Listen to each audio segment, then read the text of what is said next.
ஐக்மா international motor cycle ஈவெண்ட்ஸ்ல ஒரு முக்கியமான events. அந்த ஈவெண்ட் இப்போ வர்ற நவம்பர் 6 அன்னைக்கு இட்டாலியில நடக்க போகுது. ஸோ அந்த ஈவெண்ட்ல ஒரு டாப் 5 பிராண்ட்ஸ் என்னென்ன பைக்ஸை லான்ச் பண்ண போறாங்க அப்படின்றது தான் இந்த வீடியோவில் நம்ம பார்க்க போறோம்.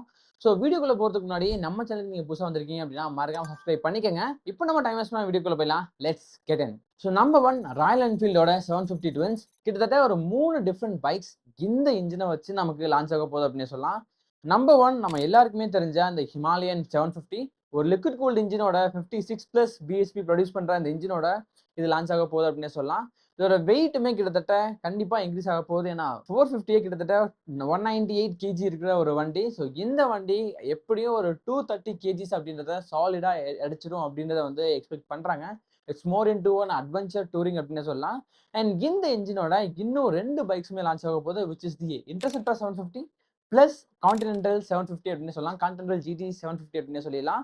ஸோ இந்த 2 பைக்லயும் இருக்கிற ஒரு ப்ராப்ளம்ஸை அடுத்த வருஷம் இதை கண்டிப்பா அட்ரஸ் பண்ணியிருப்பாங்க நம்புறோம். ஏன்னா என்னாலேயே ஒரு 2 டிஃப்ரெண்ட் டிஸ்கை ஃப்ரண்ட்ல நம்மளால பார்க்க முடியுது. அண்ட் ரியரோட டிஸ்க் சைஸுமே வந்து இம்ப்ரூவ் பண்ணியிருக்காங்க இன்டர்செப்டார்ஸ்லையும் அதே மாதிரி நம்ம வந்து ஜிடி 750லையும். அது மட்டும் இல்லாம இப்போ கான்டினென்டல் ஜிடி 750 மோர் இன்டூ ஒரு கஃபே ரேசரா ஒரு ஃபேரிங்கோட நம்ம த்ரக்ஷன்ல பார்த்தா அதே மாதிரி ஒரு ஃபேரிங்கோட லான்ச் ஆக போகுது அப்படின்றத நம்ம எதிர்பார்க்கலாம். So it's gonna blow our mind because liquid cool இன்ஜினோட ஒரு ஜிடி 750 ஈவன் மோர் பெட்டர் ஹேண்ட்லிங்கோட நல்ல பிரேக்கிங்கோட லான்ச் ஆச்சு அப்படின்னா ஒரு சரியான அப்கிரேடா 650க்கு இருக்கும் அப்படின்னு நான் நம்புறேன். ஏன்னா அதுல இருக்க மேஜரான பிரச்சனையே அது மட்டும் தான். ஹீட்டிங் பிளஸ் இந்த பிரேக்கிங் அப்படின்றது ரொம்ப ரொம்ப ரொம்ப ஒஸ்டா இருந்துச்சு.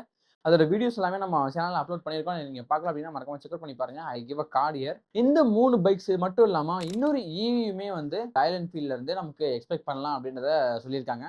ஸோ ப்ரைஸ் ரேஞ்ச் பொறுத்த வரைக்குமே இந்த ராயல் என்ஃபீல்டோட 750 ஹிமாலயன் அப்படின்றது மோர் ஓவர் ஒரு 4,20,000 5,00,000 வந்து இது ப்ரைஸ் பண்ண வாய்ப்பு இருக்கு. எக்ஸ்ஷோரூம் ப்ரைஸ் நான் சொல்லிட்டு இருக்கேன். அது மட்டும் இல்லாமல் இந்த இன்டர்செப்டாரும் அதே மாதிரி இந்த ஜிடி 750யுமே மோர் இன்ட்டு ஒரு 4.5 5.5 வரையுமே டாப் அண்ட் மோர் ஓவர் வந்து போக வாய்ப்பு இருக்கு அப்படின்னு சொல்லிட்டு இருக்காங்க. ஸோ இந்த பிரைசிங்கை பத்தி உங்களோட தாட்ஸ் என்ன அப்படின்னு மறக்காம கமெண்ட்ல சொல்லுங்க. அண்ட் நெக்ஸ்ட் தட்டா நமக்கு வந்து BMW வந்து ஒரு 450 GS அப்படின்றது நமக்கு வந்து லான்ச் ஆக போகுது. ஸோ 450 GS நம்ம லாஸ்ட் டைம் ஐக்மாலையும் நம்ம பார்த்துருந்தோம். ஒரு பேரலல் ட்வின் இன்ஜினோட 310ல இருந்து ஒரு சரியான அப்கிரேடா கண்டிப்பா இது இருக்க வாய்ப்பு இருக்கு. மோஸ்ட்லி இது ரிவர்ஸ் இன்க்ளைன் இன்ஜினா not sure about it. But இது கண்டிப்பா ஒரு பேரலல் ட்வின் இன்ஜினோட லிக்விட் கூல்ட் இன்ஜினோட தான் வந்து இந்த பைக் வந்து லான்ச் ஆக போகுது அப்படின்னு சொல்லலாம். ஸோ இதுல வந்து ஒரு 2 டிஃப்ரெண்ட் வேரியன்ஸ் நம்ம வந்து எக்ஸ்பெக்ட் பண்ண முடியுது. ஃபர்ஸ்ட் வந்து நமக்கு இந்த ரேலி எடிஷன் மோர் ஓவர் ஒரு கம்ப்ளீட் ஆஃப் ரோடு கேப்பபிளான ஒரு பைக்காகவே வந்து அந்த பைக் இருக்க வாய்ப்பு இருக்கு. அண்ட் இன்னொரு விஷயம் வந்து ஒரு ஸ்போர்ட்ஸ் டூர் இல்லாட்டி ஒரு அட்வென்ச்சர் டூரா வந்து லாஸ்ட் 310 எந்த அளவுக்கு ஒரு அந்த கேப்பபிளா இருந்துச்சோ அதே கேப்பபிலிட்டியோட சேம் ஒரு அலாய் வீல்ஸோடவே வந்து அந்த வண்டி லான்ச் ஆக வாய்ப்பு இருக்கு அப்படின்னு சொல்றாங்க. நாட் ஒன்லி தட் பைக்ஸ், அந்த பைக்ஸோட வருங்காலத்துல மேபி இந்த 450யோட நேக்கட் வெர்ஷனும் ஃபேரட் வெர்ஷனுமே வந்து நமக்கு வரப்போகுது. ஈவன் நமக்கு வந்து டிவிஎஸ்லயும் அதை எதிர்பார்க்கலாம் அப்படின்றது வந்து ஒரு ஆன்டிசிபேஷன். ஸோ வந்துச்சு அப்படின்னா கண்டிப்பா நல்லா தான் இருக்கும். ஸோ ப்ரைசிங் எக்ஸ்பெக்டேஷன் அப்படின்றது மோரோவர் நமக்கு வந்து ஒரு 4.8ல இருந்து 5,50,000 வந்து இந்த வண்டியோட எக்ஸ்ஷோரூம்ஸே வந்து லான்ச் ஆக வாய்ப்பு இருக்கு. ஸோ எல்லாமே வந்து எக்ஸ்பெக்டேஷன் தான். ஸோ ஆக்சுவல் ப்ரைசிங் வந்து லான்ச் ஆகிறப்ப தான் நமக்கு எவ்வளோ வருது அப்படின்னு நமக்கு தெரிய வரும். ஸோ தேர்டா நம்ம லிஸ்ட்ல இருக்கிறது வந்து பார்த்தீங்க அப்படின்னா நம்ம இந்தியன் பிராண்டான ஹீரோ எக்ஸ்பல்ஸ் 421. எஸ், நானுமே ஆக்சுவலாக வந்து இந்த ஒரு பைக்காக தான் வந்து வெயிட் பண்ணிட்டு இருக்கேன். ஸோ எந்த அளவுக்கு ஒரு அட்வான்ஸ் கேப்பபிலிட்டியோட இது வரப்போகுது அப்படின்னு தெரியல. லாஸ்ட் இயர்ஸ் நம்ம வந்து ஒரு சில ஸ்கெச்சஸ் பார்த்தோம். அது இல்லாமல் ஒரு சில டெமோஸ்மே பார்த்தோம். ஸோ மோஸ்ட்லி இந்த ஐக்மால இந்த வண்டியுமே வந்து ப்ரைஸ் பண்ண வாய்ப்பு இருக்கு. ஸோ நல்ல ப்ரைஸிங்கோட நல்ல பவர்ஸோட இந்த வண்டி லான்ச் ஆச்சு அப்படின்னா மோஸ்ட் ப்ராபப்ளி ஒரு கேம் சேஞ்சராக இருக்க வாய்ப்பு இருக்கு.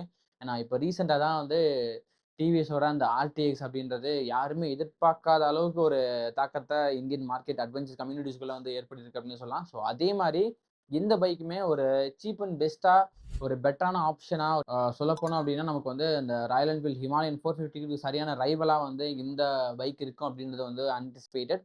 So let's see how it goes. இதோட ப்ரைஸிங்குமே மோர் ப்ராபப்ளி வந்து இதுக்கு சிமிலராக இருக்க வாய்ப்பு இருக்குன்னு சொல்றாங்க. ஸோ 3 lakhs அபோவாக தான் வந்து இதோட ப்ரைஸிங் அப்படின்றத வந்து ஃபிக்ஸ் ஆகும் அப்படின்றது சொல்லப்படுது. So let's see how it கோஸ். இது வரப்போ பார்த்துக்கலாம். ஸோ நம்பர் 4 ஆக்சுவலாக பார்த்தீங்க அப்படின்னா நம்ம கேடிஎம்ல இருந்து லான்ச் ஆக போகிற இந்த ஆர்சியோட ஜென் 3 390 அப்படின்னு சொல்லலாம். ஸோ ஆர்சி ஜென் 3 390 அப்படின்றது வந்து ரொம்ப நாளாக வந்து ஈர்த்தடிக்கப்படுற ஒரு மாடலாக எனக்கு பர்சனலாக ஃபீல் ஆகுது. ஏன்னா எப்போ இருந்தே நம்ம வந்து அதோட லீக்ஸ் எல்லாம் பார்த்துட்டு இருக்கோம். இன்னுமே அது வந்துட்டு தான் இருக்குது. மோஸ்ட்லி இந்த ஐக்மால அது கண்டிப்பா லான்ச் ஆகும் அப்படின்றது வந்து கன்ஃபார்ம் பண்ணியிருக்காங்க. பிகாஸ் ஜென் 3 டியூக்கா இருக்கட்டும், ஜென் 3யோட அட்வென்ச்சர்ஸா இருக்கட்டும், எல்லாமே வந்து லான்ச் ஆயிருச்சு. எல்லாமே 2 வருஷம், 1 வருஷத்துக்கு முன்னாடியே வந்து லான்ச் ஆயிருச்சு. ஸோ இந்த ஆர்சி மட்டும் தான் வந்து அப்படியே பெண்டிங்ல இருக்கு அப்படின்னு சொல்லலாம். ஸோ இந்த ஆர்சி ஆக்சுவலா வந்து லான்ச் ஆச்சு அப்படின்னா, டெஃபினட்டா நம்ம வந்து எல்லாருக்குமே டஃப் குடுக்குற அளவுக்கு இருக்கும் அப்படின்னு நம்ம நம்பலாம். 160 மாரி பண்ணிடாதீங்கடா. கொஞ்சம் டாப் ஸ்பீட மட்டும் அவங்க ஏத்தி வச்சுட்டாங்க அப்படின்னா, டாப் ஸ்பீட இன்னும் எக்ஸ்ட்ரா பவரோட இல்லாட்டி மேபி ஒரு டியூனிங் அப்டேட்ஸோட அவங்க பண்ணிட்டாங்க அப்படின்னா, சீரியஸா சொல்றேன். இது ஒன் ஆஃப் த பெஸ்ட் இந்த 400 சிசிக்குள்ள ஒரு செம்மையான ஒரு சூப்பர் போஸ் பைக்கா வந்து இருக்க வாய்ப்பு இருக்கு அப்படின்னு சொல்லலாம். ஸோ இந்த பிரைசிங் ஆக்சுவலா பார்த்தீங்க அப்படின்னா, மோர் இன்டூ ஒரு 3.5 அப்படின்றது ஒரு எக்ஸ் ஷோரூம் பிரைஸா இருக்க வாய்ப்பு இருக்கு. 3.5லேருந்து 3.8க்குள்ள. ஸோ மோர்லி ஒரு ஆன் ரோட் அப்படின்றது 4 லேக்ஸ் அபோவா போக வாய்ப்பு இருக்கு. Let's see how it cos. But வந்துச்சு அப்படின்னா ஒரு சரியான competition for RS 457, R3, Ninja 300 அப்படின்ற இந்த பிராண்ட்ஸ்க்கு எல்லாமே, இந்த பைக்ஸ்க்கு எல்லாமே வந்து ஒரு செம்ம காம்படிஷனா KTMல இருந்து இருக்கும் அப்படின்னு சொல்லலாம். ஒரு பெஸ்ட் சிங்கிள் சிலிண்டர் இன்ஜினாவுமே வந்து இந்த பைக் இருக்க வாய்ப்பு இருக்கு அப்படின்னு சொல்லலாம். அது வரணும் அப்படின்றத நானும் நம்புறேன். பார்க்கலாம். So number 5 which is the last வண்டியா நம்ம லிஸ்ட்ல இருக்கிறது பார்த்தீங்க அப்படின்னா, நம்ம அப்ரிலியாவோட டியூரேக் 457. எஸ், அப்ரிலியாவோட நம்ம RS 457 பார்த்தோம். அதே மாதிரி நமக்கு வந்து டியோனோ 457யும் பார்த்தோம். அந்த இன்ஜினை வச்சு இப்போ நமக்கு வந்து ஒரு அட்வென்ச்சர் கேப்பபிளா ஒரு பைக்கை வந்து டியூரேக்கோட 660க்கு ஒரு சிமிலரான ஸ்டைலிங்ஸோட வந்து இந்த வண்டியுமே வந்து லான்ச் ஆக போகுது அப்படின்னு எதிர்பார்க்கப்படுது. ஸோ ப்ரைஸிங்குமே வந்து சரியா தெரியல.